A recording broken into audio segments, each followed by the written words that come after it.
60.000 садници црн бор и чемпрес на површина од 15 хектари утре ќе бидат засадени во Тетовскиот регион.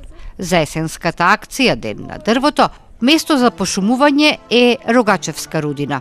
Од Македонски шуми, подружница Лешница Тетово, информираат дека се обезбедени и садниците и автобусите кои ќе ги пренесуваат граѓаните. Утре и во Гостиварско ќе се спроведе акцијата за пошумување и разделенување на Македонија. Ќе започне во 8 часот во местноста Рудина во селото Здуње.